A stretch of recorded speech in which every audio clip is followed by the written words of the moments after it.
So hi guys, hello po sa inyong lahat. So nandito ako ngayon sa Lipa sa yan, sa counter. Nagbabayad na ako. So yan yung mga binili ko diyan kasi may mga promo at saka yan yung mga wala sa grocery, yung mga nakakilong harina, mga size ng ayan, yung mga size ng kandila, iba't ibang size kasi dito sa amin sa San Jose, dito sa bayan namin kaunti lang yung mga sizes ng ng kandila. So yan dami kong binili niyan, yung Richeese, yung isang pack, ang dami niyang laman at iba't ibang flavor na. Sobrang benta niyan sa akin. So, bumili yata ako ng mga 6 packs niyan. 10 ang laman. So, 60 peraso lahat. So, yan. Iyan ang laman niya. Sobrang benta sa akin ng Richoco at Richeese. 14 pesos yung benta ko. So, yan mga kasari. Yan lang share ko na mga panindang pinamili ko na hindi ko mabili sa online bilihan. Kaya dito ko binibili. So, yan. Pinapak na ni Kuya. Sino kaya ang familiar dito na mga taga Batangas, taga Lipa? So yan na nga guys, nauwi na ako dito sa bahay at ito na yung mga pinamili ko. So watak-watak na siya kasi meron tayong kinuha doon na hindi ko alam kung sinong kumuha dito, yung asawa ko, yung anak ko. Nakita ko na lang gulo-gulo na siya. Dahil kagabi pa ito mga kasari. So ngayon ko lang i-share sa inyo kung anong laman. Ayan, buti na lang walang noodles dito para lang gamin. So ito, ang dami kong pinamili nito. Isa, dalawa, tatlo, 4, 5.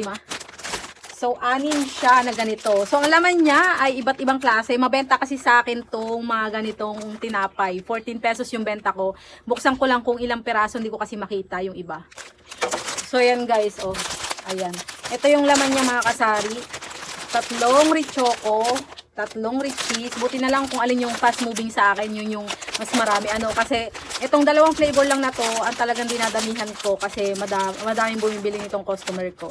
Kasi 14 pesos, sulit na sulit, madami ng laman. Tapos isa lang yung Richoco na vanilla, milk vanilla. Tapos ito pink lava. Ito ay Gogum lava wafer. Ewan ko anong flavor nito. Korean goguma, sweet potato flavor. Ayan, ang ganda ng kulay niya kasi BTS fan. Charot. BTS fan. Tapos ito, Richoco cookies and cream. So, mabenta rin ito. Ang binibili ko to sa Dali. May tinitindang ganito sa Dali. Ito lang yung kanyang panindang Richoco doon. So, doon ako namimili pag napapapunta ako sa Dali. So, yung mga kasari, ito malaki yung na-discount ko dito sa bawat pack. Saka, tinignan ko yung expiration, matagal pa. So, wag nyo lang expose sa araw para hindi masira or kumunat yung mga wafer nyo o kaya makain ng langgam. Kung mga langgam, kahit matibay yung packaging ng isang item, basta gusto nilang butasin, binubutas nila. Katulad nung nakaraan, merong bumili sa akin ng Tiger na biskuit. Alam nyo, may mga butas. Buti na lang, mabait yung customer ko. Pinalitan niya na lang. So, ito mga kasari, nandito siya. Hindi ko kasi bet kumain ng mga biskuit na matatamis. May butas siya, yan, Kita nyo ba? Ayan. Binutas lang niya ng langgam. So, hindi na siya pwedeng ibenta, diba? Syempre, masisira ka sa customer.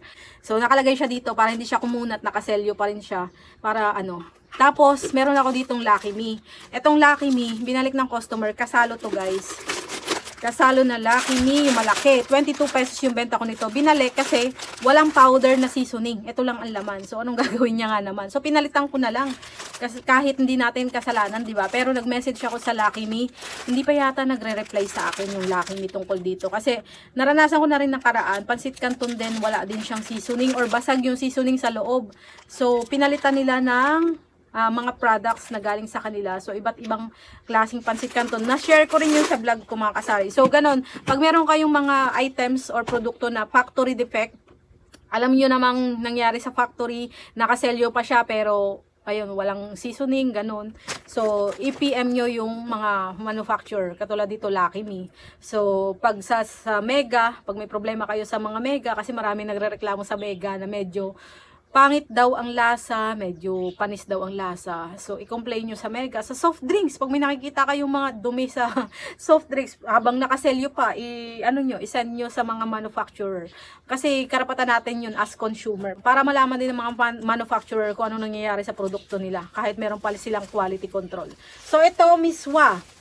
Bumili ako nito. Mga kasari, ito 25 pesos lang yata yung puhunan. Tapos, nire-repack ko siya ng tigi-isa. So, yan.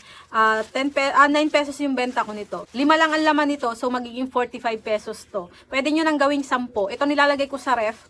Kasi medyo marami siya, matagal siya bago siya maubos. So ilagay nyo sa rep para hindi siya amagin. Kasi ito, madali siyang amagin, mangingitim. So itatapon na yun after nun. Ito naman, meron pa akong miswa dyan. Kasi yung anak ko, nung siya ang nagluto, yung bunso kong anak, nagluto siya ng sardinas na may miswa. Alam nyo, dito niya hinati. Paano ko i-repack yun kung ito na lang sa baba ang natira? Hinati niya dito.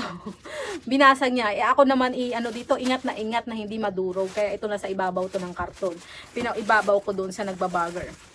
Tapos meron tayo ditong straw. Bukod dito sa straw na sinare ko sa huling vlog ko, meron din tayo dito. Tapon lang ng tapon kasi mauubos na yung storage ng cellphone ko. Tapos meron tayo dyang yogurt. Ayan, ito ay 35 yung puhunan or 39, 50 pesos ang laman. Ito hinahati ko siya sa tatlo. Tapos ang benta ko ay piso dalwa. Tapos lalagay ko sa garapon para mas malaki yung kikitain. Kasi meron kasing nabibili niyan na ganun din. Ganun din yung size, tapos ganun din yung lasa, ganun din yung pagbenta, piso dalawa din. So dito na ako sa mahaba, ako na lang puputol. 'Di ba merong maiksi niyan? So dito na lang ako sa mahaba. Tapos ito tumaas yung puhunan nito, dati 25, 21 lang, ngayon 25 na, 24 piso isa na yung puhunan. So ibebenta ko siya ng 3, 5 piso. So testing lang ako. Dati maramihan ang bili ko nito kasi fast moving to. Pero syempre magtataas tayo ng presyo, baka hindi magustuhan ng mga bata ang pagtaas natin. So testing muna kung bibili pa rin sila. So, gagawin ko ng 3, 5 piso. Kasi sa 25 cents, ang liit na lang ng tubo natin. Tapos, ito ang pangmalakasang goya, mga kasari. Grabe. Ang dami kong biniling goya. Ayan, makikita nyo doon sa video. Ang dami-dami niyan, mga kasari. So, ito hihimayin ko. Tatanggalin ko yung nakatay niya na 2+1. Pero hindi natin may iwasan na hindi talaga yan mauubos lahat. So, ang ginagawa ko, pinababayaan ko na may 2+1 yan. Kasi mura lang naman ito kumpara kung bibili sila doon sa Save More, sa ibang bilihan. Pag bumili sila 25 pesos, pero sa akin 22 pesos lang. So, maintindihan nila kaya mura sa akin kasi naka-promo yung binibenta ko na hinati lang. Ayan, meron tayo dyang maraming goya, mga kasari. Iba-iba ang flavor. Meron tayong milk chocolate, may cookies and cream, merong almond and milk chocolate. Ito ang pinakamahal, yung dark chocolate. Ito yung kinakain ng mga bata pag mag-exam daw, pampaliksi ng utak daw. So yan yung mga flavor. Tapos may milk chocolate din tayo. Ay, wala pala. Kala ko may milk chocolate ako nakuha.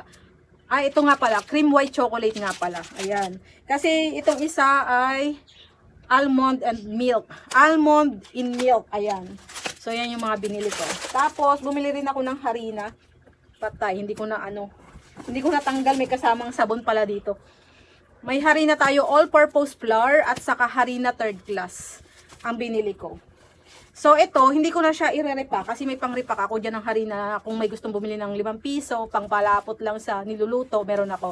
So, ito, ibibenta ko na siya ng nakaganito. Pipresyohan ko na lang.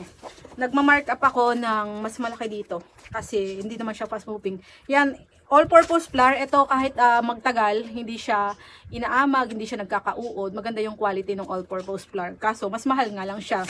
Tapos, yung harina naman, third class. Ayan, pag nagtagal, nagkakauod to, mga kasari. So, dapat maubos agad yan pag kayo bumili niyan. Tapos, meron tayo ditong maraming sabon. Ayan. Ayan, ang sabon na ito, dapat order na ako sa tindahang tapat. Kaso, meron itong free na nakalagay. Pero konti lang naman yung diferensya nila. Mas mura sa tindahan tapat, mas mura siya ng 3 pesos. Pero ito naman, mas mahal siya ng 3 pesos. Pero may free naman siya na isang bar dito. So dito na ako, 'di ba? Ayan, tapos bumili din ako ng ganyan. Kasi nakailang add to cart ako sa grocery. Walang dumadating sa akin. Kaya doon ako bumili para sigurado. Kasi ubos na yung stocks ko niyan. Ito mas mahal, pero mas mabango itong camellia, white camellia. So meron din siyang free. Tapos itong lemon may free din. 3 klase, 4 na klase yata itong binili ko eh. So, yan lang mga kasari. Tapos bumili din ako ng mga kandila. Ayan, kandila, iba-ibang size. So, make sure lang pag may mga ganito kayo, lagyan nyo agad ang presyo. Baka mawala yung resibo ninyo. Kasi ito is slow moving. Mahirap tandaan kung magkano yung mga presyo nito. Magkakaibang size pa naman ito. Ayan, marami tayong biniling ganyan. Ayan, iba pang size. Tapos yan, marami pang stocks kasi ang katuwiran ko, wala naman to expiration. At saka wala naman kasi nitong nabibili dyan sa bayan ng mga ganitong size. Isang size lang yata ng kandila ang meron sila. So meron pa tayong ganito. Ayan, nagtataka ako ba't kulang yung aking safeguard. Meron pa palang nakahiwalay. Ang problema ko ngayon, hindi ko kaagad siya nabuklat. Ang sabon ko ay nakatabi sa harina na naka-plastic lang na ganito. Sana hindi naglasang sabon yung harina ko. So yan lang mga kasari ang sharing ko. Meron pa pala akong i-share sa inyo. So meron tayo dito ano. Ito guys ay order ko sa Coca-Cola. Wait lang. So ito ay order ko sa Coca-Cola. Pinahirapan natin yung shipper o yung courier ng ano ng Shopee. Ayan, meron akong lamination dito. May nagpa-laminate kanina kaya nandito to. Wait lang, buksan lang natin to, papakitain ko sa inyo. So yan, hindi ko makita yung ano ko, gunting ko. Ano ng kutsilyo. Talo sa kutsilyo, gunting na ako. So ito yung order ko sa Coca-Cola. Di pa pati Coke kasi mas mura siya, testing lang. Ang mahal ng shipping nito, baliktad pa pala ang bukas ko. Wait lang. Yan guys, wait lang pala.